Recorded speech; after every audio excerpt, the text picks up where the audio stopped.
So remember how I said I was going to do like a kind of a YouTube series slash podcast series? I don't know. I'm working on it.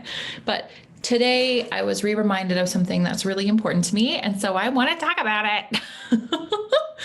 um, One thing that I think is really important when we start addressing acceptance and commitment therapy or mindfulness in the context of applied behavior analysis, especially from the lens of burnout, right? Is the invalidation of thoughts and feelings and how that is a traumatic experience for people. So I'm going to take this back to graduate school, right? Picture this. It's 2011 or 2012. I'm in beautiful, rainy Seattle over at the University of Washington. And there's this fantastic behavior analyst who's running that program. I'm not going to say her name because I have no interest in beefing with anybody because we were all different people back then, right? Anyway, she was a person who I absolutely idolized, right? She was the director of the program. She was, running our EEU, which was experiential educational unit around autism. She was paving paths that were very necessarily needing paving at that time. Okay. And I got a really actually autism informed education with them through the Department of Education. And because they were doing that. So I'm one of the few BCBAs that actually felt like I knew specifically about autism, right? And about what autism was and what it meant and what the specifics were. And I felt really well informed about that. Whereas, some of my peers didn't. But one thing that happened in there, whether it was necessary or not, was thoughts and feelings in private events was just a hot topic because my department and my classes weren't only for behavior analysts. They were also for teachers. They were also for admin, right? It was a Department of Education, right? So there was teaching, but it was about education, right? So thoughts and feelings. We were also at that time next door to the people who were making, who made dialectical behavioral therapy. Marsha Linehan was in the psychology department, right? She still is there, I believe. I don't know. I've never actually taken a class under her. I just know that the influence was there within the context of that community that I was in. And so at that time, acceptance and commitment therapy wasn't widely used. And I think you're going to relate to this here. So if you've, held on, I'm excited to talk to you about this, is that we as a group were told by these people who were so impressive and who were so important and who we idolized and looked up to, the people who we wanted to be when we grew up, right? From the grad school perspective, in our piddly imposter syndrome, was saying private events are not important. That was the message over and over and over and over and over and over, right? You could utilize them within the context of motivating operations, but it was just information. It wasn't a component of the intervention. It was just information on how you were going to, work your way around it, basically how to manipulate around it, right? Because that's what it was doing. Manipulate is the word that I said there under my breath. And so think about the impact of that. The impact of people being told that their fucking private events don't matter, that they're not important to the context of the intervention. How are we internalizing that? And what kind of trauma is that perpetuating onto our clients? Okay. Both of those things are true. Both of those things have gotten to us where in the recording of this here in November 2022, we are actively divided as a community around CESS, right? And the whole spiel with ABAI and JRC and things like that. We're actively divided. Recently, I got kind of bullied by a BCBA because I wasn't in support of JRC. And so their stance was that I couldn't understand it. But what's also interesting within their argument of I can't understand because I'm not working in that context right now, which doesn't mean that I haven't experienced challenging situations in my almost 10 years of being certified. I'll be 10 years in this January, right? It's November, January, it's almost there. I've experienced a lot. I've experienced a lot of growth too. And it is in that argument that we are accepting and rejecting the thoughts and feelings that are necessary to find the solution in what my argument was, right? So this person was saying, no, you don't understand why we would use CSS or CESS, because you haven't experienced it, right? And my argument was that those people have thoughts and feelings just like you do, just like I do, right? And is there another way? But in her invalidating the client's thoughts and feelings and accepting her own, it's a problem. It's a problem. And it's one that we're having a hard time thinking around as a community, because we are so deeply founded in the idea that thoughts and feelings don't matter. And it is a traumatic lowercase t experience for us, in the context of how we experience our lives. So let's fast forward now with that kind of background information around things like that. I'm assuming that that was true for you, because it's been very true for a lot of people, unless you've been in graduate school within the last 2-ish years or so. It sounds like things are switching around a little bit, but not quite as radical as I'd like to see, which makes sense. Things move slowly. But what my goal of this video is to try and give you a little bit of validation around your internal experience, and hopefully see the point of why acceptance and commitment therapy, or the verbal behavior component of mindfulness and how we can use that in service of behavior change, would be important.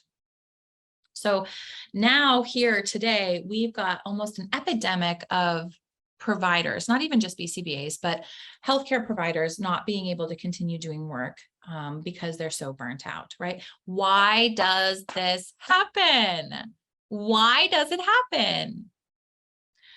Healthcare providers like BCBAs get burnt out because we put aside our thoughts and feelings in service of the goal or mission that's put ahead in front of us, right? And it's complicated, right? I'm not going to say that it's that simple, but that's the point, is that if we were practicing analyzing our thoughts and the options of thoughts that we had available to us, knowing that we didn't have to be tied to them, we would come up with more flexible ways of being able to solve problems, being able to see our environment, be able to create outcomes in service of what we want to create. So why then are these behaviorists being able to overcome burnout, right? When they're the people who people would come to with help with a behavioral outcome that they want to achieve and that they're having a struggle with, right? And it's because we don't think about what we even fucking want as possible. We are inflexibly tied to what has been and what will come. And that is not radical behaviorism. That is not radical behaviorism. It's not. And what I want to propose is taking a look at why people also reject acceptance and commitment therapy, right? And it's because of this burnout. It's because of this trauma of invalidating our thoughts and feelings, right? It's because of the ideas that were laid down that we are married to, that we do not question when it comes to thoughts and feelings being a valid portion of behaviorism, right? And we can even take that back further. Like, why was behaviorism even developed, right? Behaviorism was developed in response to psychology, right? Like, of course, we can take it back to Pavlov. We were taking it back to, a little bit of a harder science that was being witnessed, right? But then it was in opposition of Freudian psychology that people were having a hard time proving, right? And so they wanted something more tangible, right? But the truth is that thoughts and feelings are not discrete, right? They're not always observable. And so therefore they couldn't be put into this frame or paradigm of radical behaviorism at the time, because there wasn't a valid way of measuring their input. And so we removed it, right? But the truth also is that all of that fucking research started off in animals. So it makes sense that we would move forward in the way that we might treat animals. And I don't know about you, but that doesn't sit right with me. And we need to stop doing that to ourselves, right? We need to stop treating ourselves in that way because we do have thoughts and feelings. Skinner wrote the book on verbal behavior. And what ACT does is it moves us in the direction of a verbal behavior of our thoughts and feelings being the way that we interpret our internal world to how we view opportunities in our external world. And when we start playing with that language, that verbal behavior, we can also shift it. A really common example I use is anxiety and excitement. Okay, anxiety and excitement look and feel very similarly, but those words have different contexts. So when we encounter anxiety, which we know can function in a generalized way from psychology, we don't necessarily talk about that in the context of behaviorism, but with someone with a generalized anxiety diagnosis, I can speak to it, especially having worked with many professionals on it specifically and done a lot of research to it. Not research in that I've conducted research in that I've read other people's conducted research. And so then when we start playing with how can we shift our experience to the generalized anxiety where we've never had contact with it, right? What if we played with the idea that it could feel different? What if we used a different word, right? From anxiety to excitement. So one time, the time that this was a light bulb moment for me was when I was going to present ACT to my agency at staff meeting. Like I was going to do an introductory one. And I had all these feelings in my body. I had all this pressure and I was interpreting it as fear, right? Around, I have to get it right. If I don't do a really good job, then my agency might never adopt this. If they question anything, I must have done it wrong. Like, how can I prevent them from questioning it? So that way I don't have to go through the discomfort of thinking that I might have done it wrong.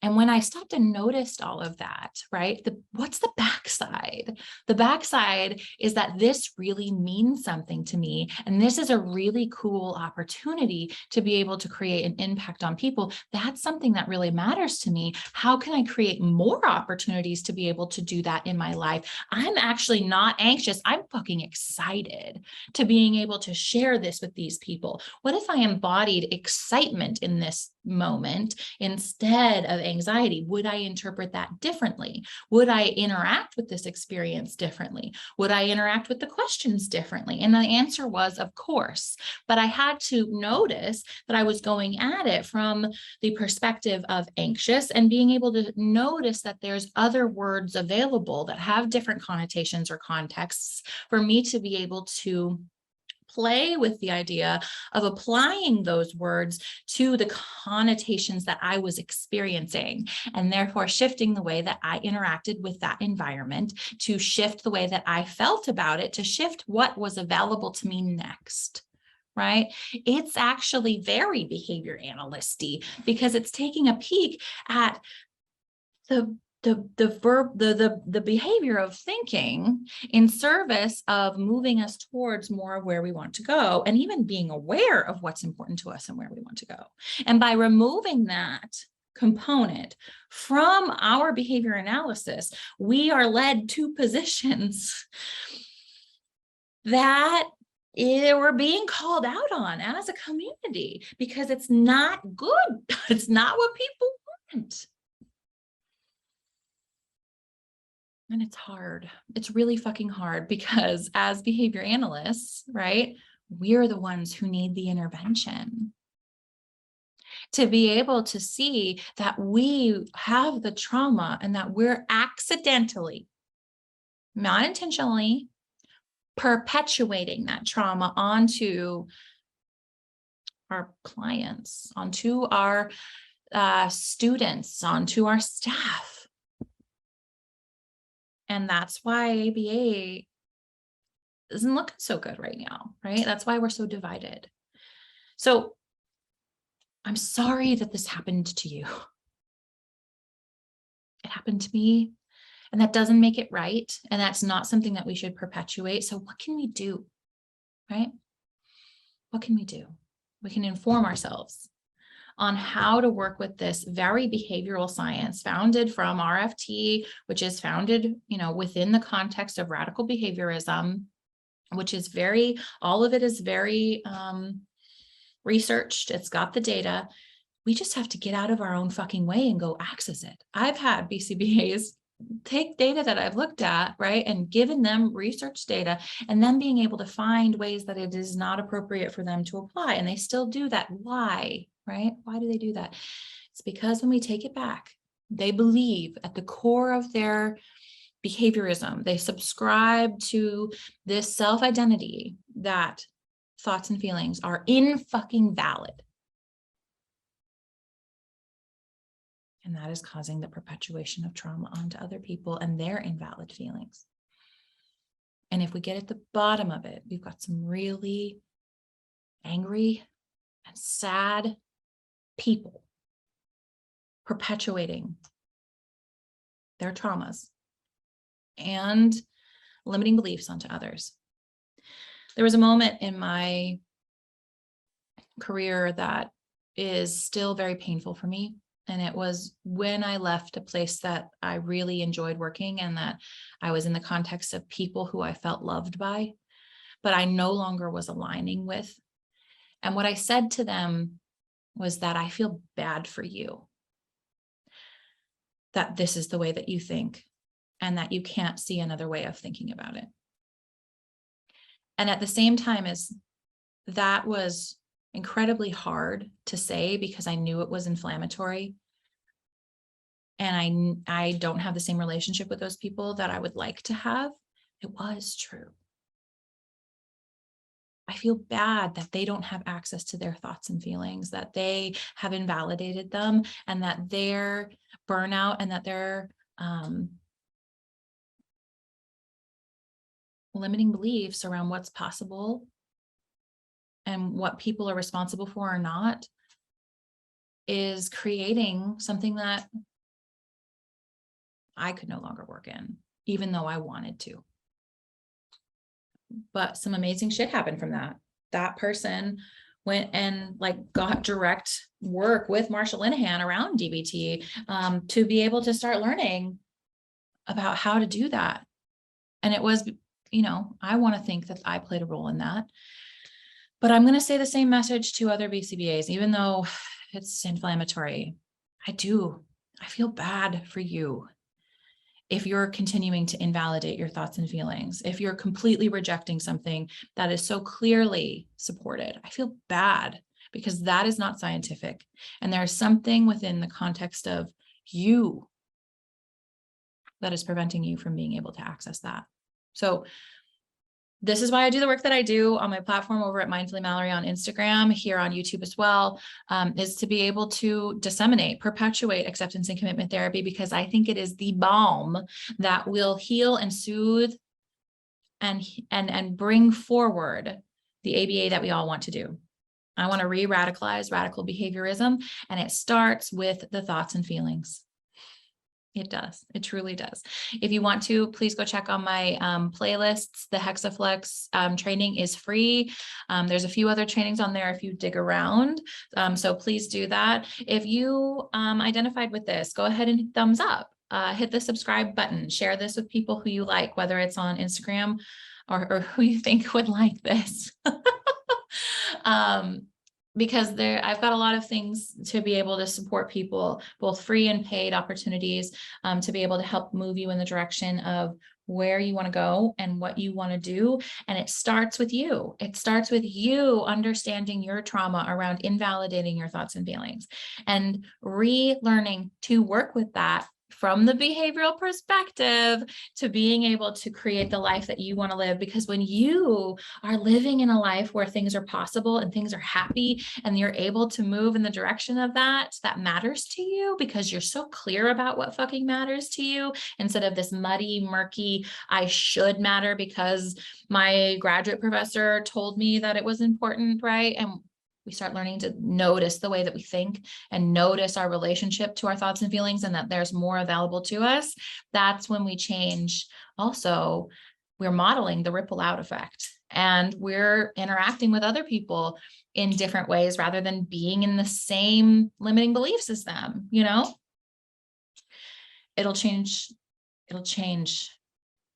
and change is what we need. So I hope you enjoyed this. Thumbs up again, subscribe, share.